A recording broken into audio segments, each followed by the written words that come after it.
Portsmouth Harbour, 1951. Morning fog lifts over the HMS Illustrious as Captain Dennis Campbell steps aboard, clutching a leather briefcase.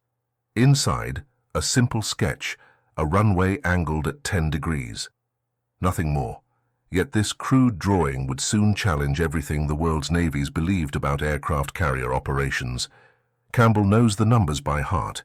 43 aircraft destroyed, 17 pilots dead, 12 months. The Royal Navy bleeds talent and machinery at an unsustainable rate. And across the Atlantic, the Americans face even worse statistics. Every carrier operation has become a game of Russian roulette. The problem is brutally simple. Jet aircraft have made carrier landings a death sentence. The F-9F Panther screams toward the deck at speeds the old propeller planes never reached. Pilots can't cut power and drop onto the runway like they once did. They must maintain thrust until the wheels touch steel. One miscalculation, one gust of wind, one moment of hesitation, and the aircraft slams into the barrier at the runway's end, a wall of steel cable designed to stop planes. It stops them, all right. Along with the pilot's heartbeat, Campbell has seen it happen. Everyone has. The sound of metal tearing, the brief flash of fire, then silence. Another name added to the casualty list. Another family receiving a telegram. The engineering seemed logical at the time. Carriers have limited space, so maximize every inch. Straight runway, full length, barriers at both ends to catch any mistakes. It worked for decades with propeller aircraft. But jets changed everything. Higher speeds, different landing angles, no room for error, no second chances. Campbell watches pilots prepare for morning exercises. Young men, early 20s, checking equipment with hands that don't quite stay steady. They joke, they laugh, but everyone knows the statistics. Flying off the carrier is easy. Landing back on it might kill you. The barriers haunt him. Steel cables strung across the deck like executioner's wire, designed to catch aircraft that miss the arresting cables. In practice, they destroy anything that touches them at jet speed. Pilots call it meeting the barrier. Nobody who meets the barrier walks away unscathed. Most don't walk away at all. Campbell opens his briefcase again, studying the sketch. 10 degrees, that's all. Angle the runway slightly to port. If a pilot misses the landing, the aircraft doesn't hit the barrier. It flies off the angled deck, back into open air. The pilot can throttle up, climb, circle, try again. Second chances. Survival. The idea came to him on a train, weeks after losing a pilot he'd mentored. A young man, talented, careful, who made one small mistake and paid with his life. Campbell sat watching the countryside blur past, thinking about angles, distances, margins of error. The sketch practically drew itself. Now comes the hard part. Convincing anyone it might work. 3 weeks earlier, Campbell sits alone in his quarters, surrounded by accident reports, 43 folders scattered across his desk, each one a story of failure, each one a life cut short. He reads methodically, searching for patterns. Pilot error, mechanical failure, weather conditions. The reports cite different causes, but Campbell sees the same ending repeated 43 times. The barrier. Always the barrier. Lieutenant James Morrison's report sits on top, 24 years old, engaged to be married. His Panther came in too fast, missed all 4 arresting cables, hit the barrier at full speed. Death was instantaneous. Campbell had recommended Morrison for promotion 2 days before the accident. Morrison wasn't reckless, he wasn't inexperienced. He simply had no margin for error, and jet aircraft demand margins that straight carrier decks cannot provide. Campbell pushes the reports aside and pulls out engineering diagrams, deck layouts, arresting cable configurations, barrier placements. Every carrier in the fleet follows the same design philosophy: maximize usable space, contain everything within the deck's rectangular boundaries. Logical, efficient, deadly. He begins sketching alternatives.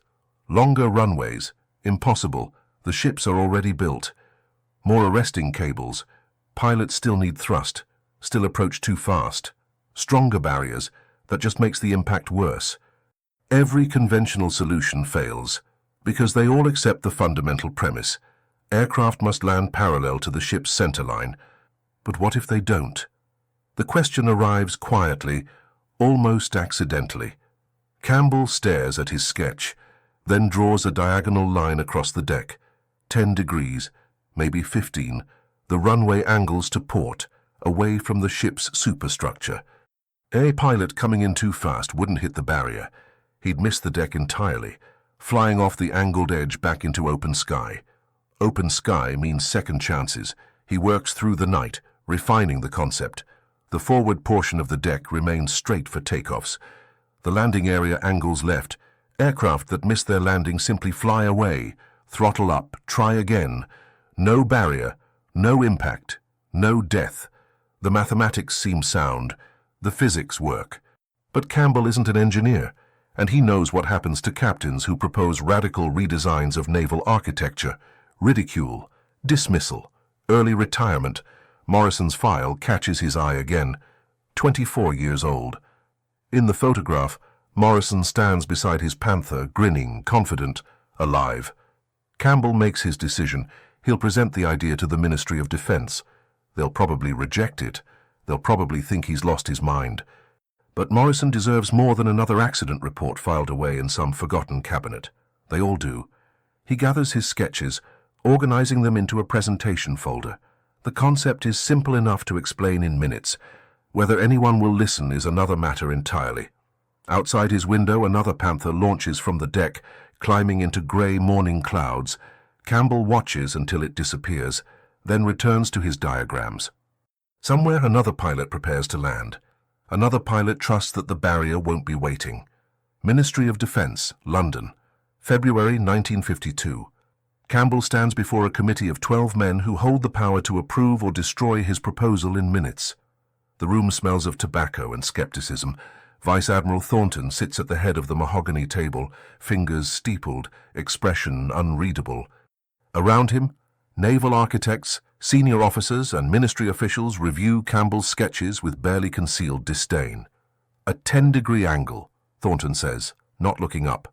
You want to permanently alter every carrier deck in the fleet based on a concept you drew on a train. Campbell keeps his voice steady.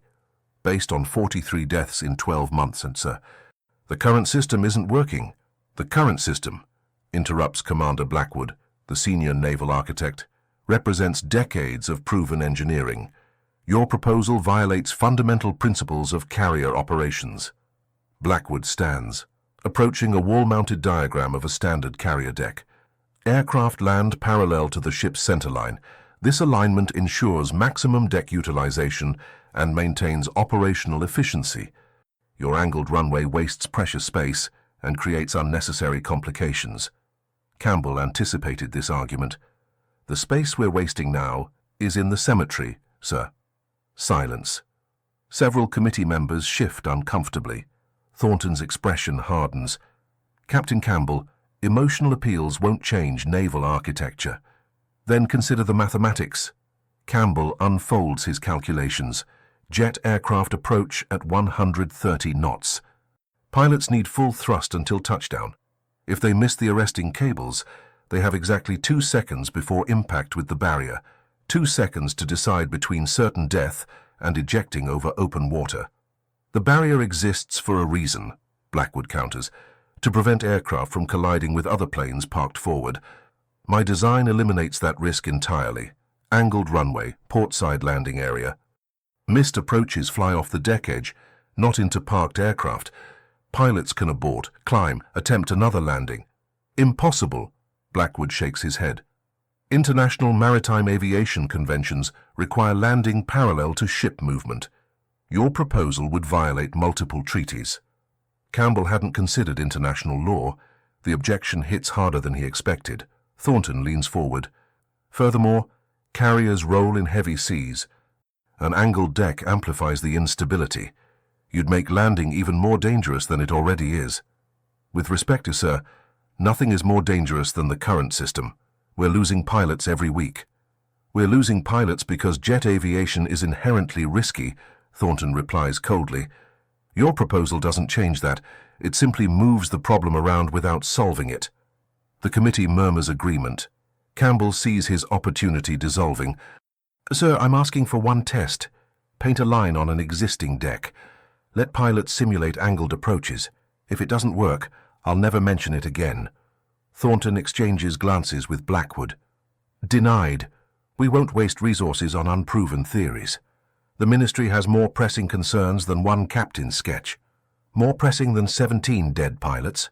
Dismissed, Captain Campbell.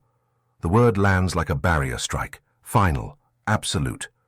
Campbell gathers his papers, feeling Morrison's photograph burn through the folder. Outside the Ministry, London rain falls steadily. Campbell stands on the steps, watching water pool around his boots. 17 dead, and he couldn't convince them to paint a single line. Campbell walks through Portsmouth Dockyard 3 days after the rejection, shoulders heavy with defeat. The sketches remain in his briefcase, useless. Morrison's file remains in his quarters, unavenged. Captain Campbell. He turns. Lewis Boddington approaches, a civilian engineer attached to the Naval Construction Department. They've crossed paths before at technical briefings, but never spoke beyond pleasantries. I heard about your ministry presentation, Boddington says. Word travels fast in naval circles. Campbell expects mockery. Instead, Boddington's expression shows genuine interest. Your angled deck concept. I've been thinking about it. The Ministry wasn't impressed. The Ministry rarely is. Boddington pulls out a worn notebook. But I ran preliminary calculations. Your mathematics are sound. Better than sound. They're elegant. Campbell stops walking. You actually believe it could work. I think it's the only thing that will work. Boddington opens his notebook, revealing pages of equations and stress analysis diagrams. Jet aviation has outpaced our infrastructure. We're operating 20th century aircraft on 19th century principles. Something has to change. Thornton said the angled deck would increase instability. Thornton is thinking in absolutes.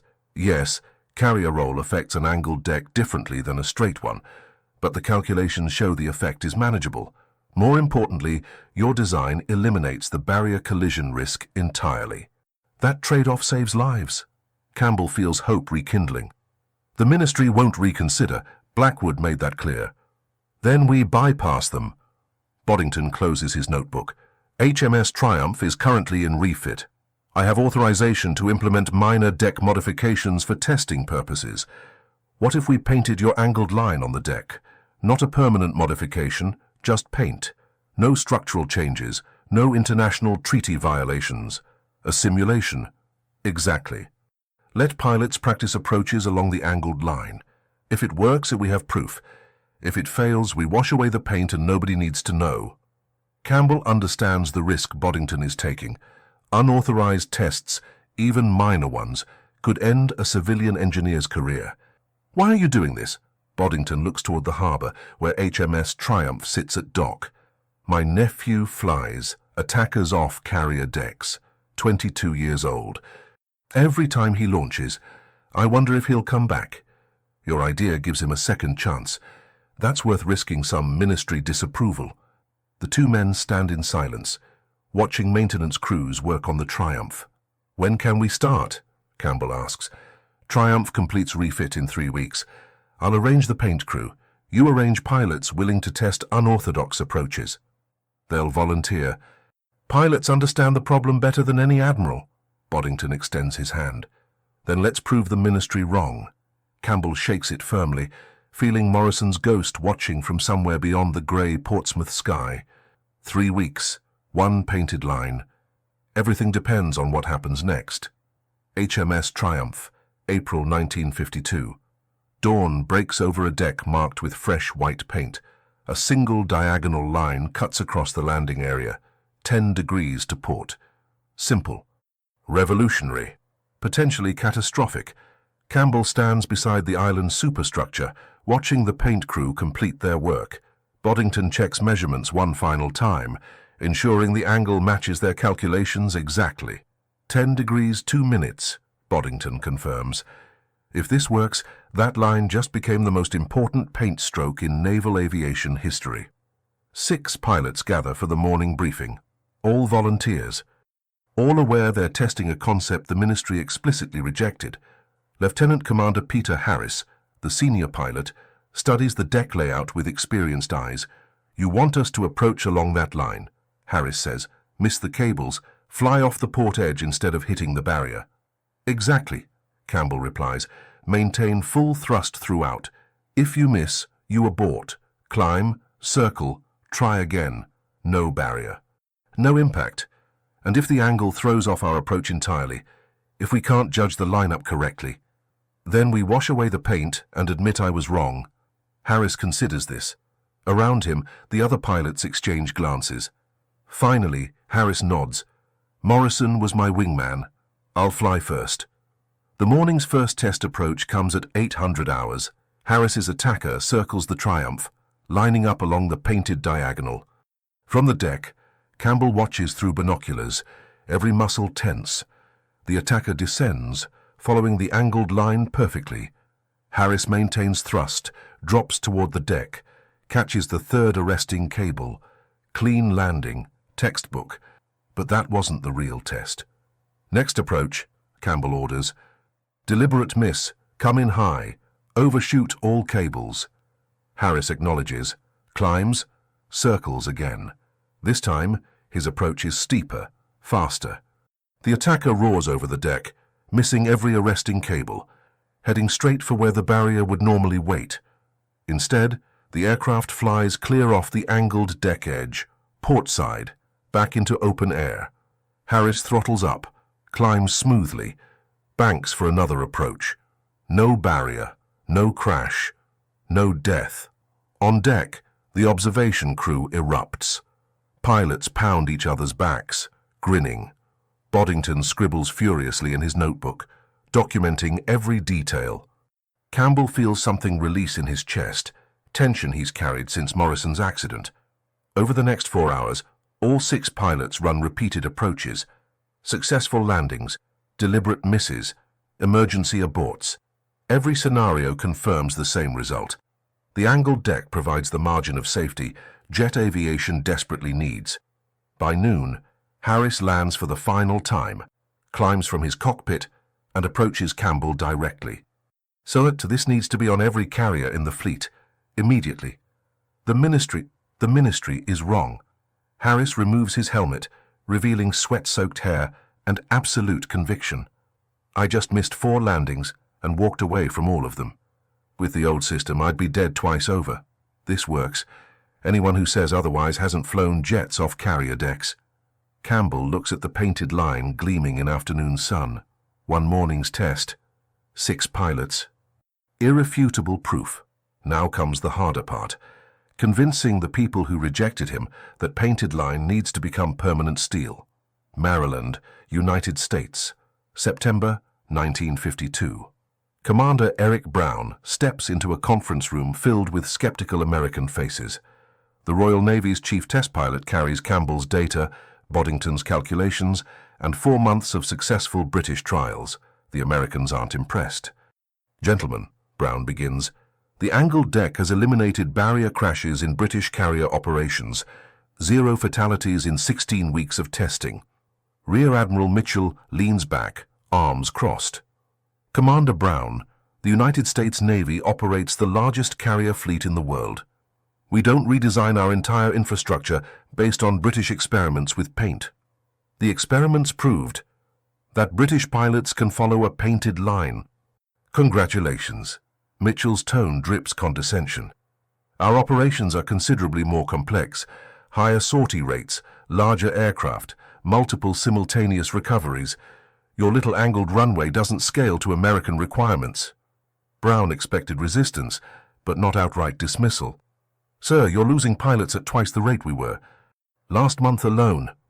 Last month we lost 3 aircraft to barrier strikes, interrupts Captain Westfield, Operations Director. Tragic, yes, but acceptable losses given our operational tempo. Redesigning every carrier deck would cost hundreds of millions of dollars and months of downtime. For what? To solve a problem we already manage. You don't manage it, you bury it. Brown's voice hardens. Those 3 pilots had families, they had futures. The angled deck would have saved them. Westfield's expression turns cold. Commander, don't lecture us about naval aviation. We invented carrier operations. The Royal Navy follows where America leads, not the other way around. The room falls silent. Brown recognizes the impasse. This isn't about engineering or safety. It's about pride. Then let us prove it on your terms, Brown says quietly. Give me one American carrier, 1 day of tests. Paint the line, run approaches, document everything. If it fails, I'll return to Britain and never mention it again. Mitchell exchanges glances with Westfield. You're asking us to modify an active carrier for a concept our own naval architects haven't endorsed. I'm asking you to paint a line. If American pilots can't handle what British pilots mastered in 1 morning, then you're right. It doesn't scale. The challenge hangs in the air. Brown knows he's gambling everything on American competitive pride, but it's the only card he has left. Mitchell finally speaks. USS Midway, 1 day, you get 6 approach attempts. If there's any indication of increased risk, we shut it down immediately. Agreed. And Commander? Mitchell's stare could melt steel. When this fails, the Royal Navy stops wasting our time with rejected British concepts. Clear? Perfectly clear, sir. Brown leaves the conference room, knowing he's committed to a test that could vindicate Campbell's vision or destroy any chance of American adoption. Outside, the Chesapeake Bay stretches grey and endless. Somewhere across that water, the USS Midway waits. 1 day, 6 approaches. The future of carrier aviation hangs on painted white lines and American pride. USS Midway, Atlantic Ocean, October 1952. The painted diagonal line gleams under harsh morning sun. American deck crews worked through the night, skeptical but thorough, ensuring the angle matches British specifications exactly. Brown stands on the flight deck beside Captain Westfield, watching 6 F-9F Panthers prepare for launch. American pilots, hand-picked by Mitchell, each one a skeptic tasked with proving the British concept doesn't work. Your pilots seem enthusiastic, Brown observes dryly. Westfield doesn't smile. They're professionals. They'll test your theory objectively. When it fails, there won't be any excuses about pilot competence. The first Panther launches, Lieutenant Jake Morrison at the controls. No relation to the British Morrison who died, but the coincidence isn't lost on Brown. He watches the aircraft climb, circle, begin its approach along the angled line. Morrison comes in fast, too fast, deliberately. His Panther screams over the deck, missing all 4 arresting cables, heading for where the barrier would be. Instead, the aircraft flies clear off the port edge. Morrison throttles up smoothly, climbs, circles for another attempt. On deck, several American observers straighten slightly. Brown says nothing. Second approach. Morrison lines up perfectly, catches the second cable, stops cleanly. He taxis clear, and the next pilot launches. Lieutenant Sarah Chen runs 3 approaches, 2 clean landings, 1 deliberate miss. Each miss ends with a safe abort, an immediate retry. No drama, no crashes, just operational efficiency. By the 4th pilot, Westfield's expression has shifted from skepticism to grudging interest. The abort profile is cleaner than I expected. Because pilots aren't making life or death decisions in 2 seconds, Brown replies. They know they can miss safely. Reduces stress, improves performance overall. The 5th pilot, Commander Davis, Mitchell's own wingman, runs the most aggressive test yet. High approach, low approach, off-center lineup, simulated hydraulic failure. Every scenario ends safely. Every abort is clean. When the 6th and final pilot completes his runs, Westfield calls the observation team together. 12 officers, all veterans of carrier operations. Mitchell joins via radio link from Norfolk. Evaluation. Mitchell's voice crackles through the speaker. Westfield glances at his notes. 0 safety incidents. Abort profiles consistently clean. Pilots report reduced stress on approach. Deck crew operations unaffected by the angle. He pauses. Sir, it works exactly as Commander Brown claimed. Silence on the radio. Brown can almost hear Mitchell's pride wrestling with evidence. Finally, Commander Brown, your test was successful. We'll begin formal evaluation for fleet-wide implementation. Brown exhales slowly. Thank you, Admiral. Don't thank me yet. Converting every American carrier will take years and cost a fortune, but Mitchell's tone softens slightly. You were right. We were losing pilots we didn't need to lose. After the call ends, Westfield extends his hand. I was wrong about you, Commander. This will save American lives. Brown shakes it firmly. It'll save everyone's lives. That's what matters. He looks at the painted line one final time, thinking of Campbell's obsession, Morrison's death, and every pilot who'll land safely because one British captain refused to accept unnecessary casualties. The line stays. The revolution begins. Norfolk Naval Shipyard, February 1953. USS Antietam sits in dry dock, surrounded by welding sparks and the screech of cutting torches. The first American carrier undergoing permanent angled deck conversion. Captain Westfield tours the construction with naval architects, observing the transformation. What began as painted lines now becomes steel reality. Deck plating cut and repositioned, arresting cables relocated. The entire landing area angled precisely 10.5 degrees to port. $8 million, the lead architect mutters. "Pay for one carrier." "How many pilots does $8 million buy?" Westfield replies coldly.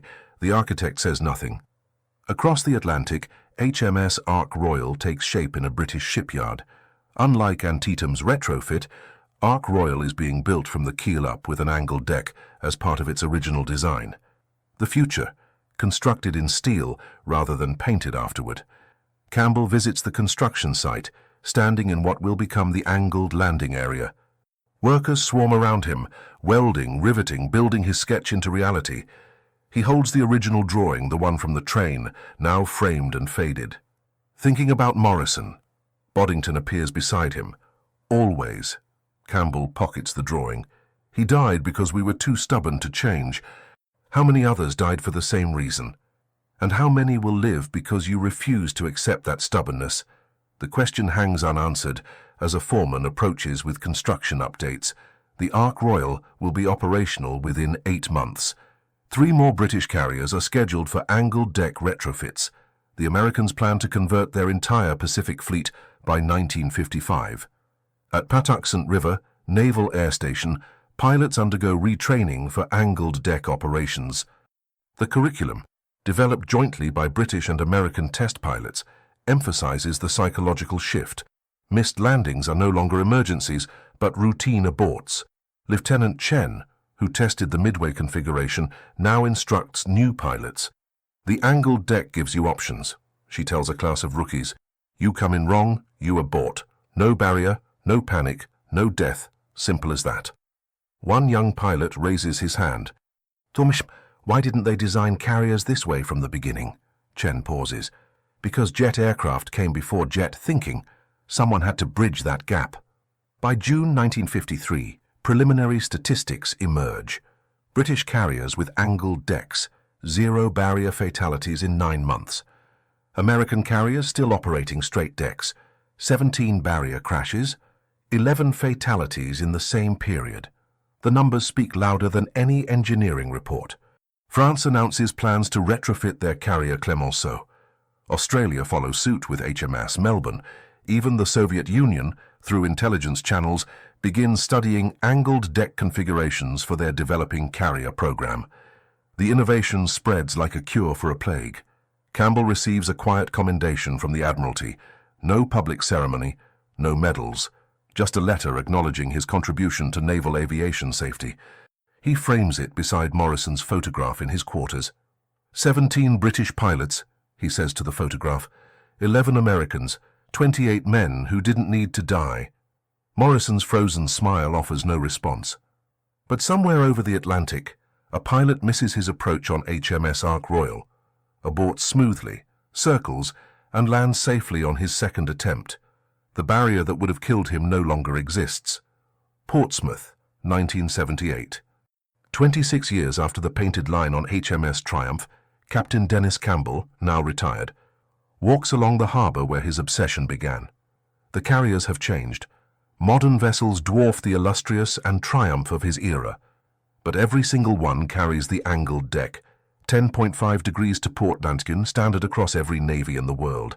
Campbell never sought recognition, no interviews, no memoirs, no lectures at naval academies.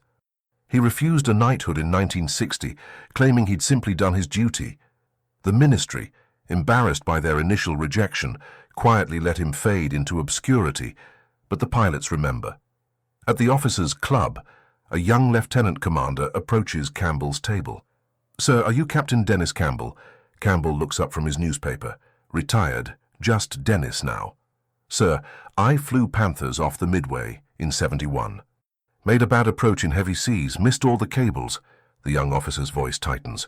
"Without the angled deck, I wouldn't be standing here. My daughter wouldn't exist." Campbell nods slowly.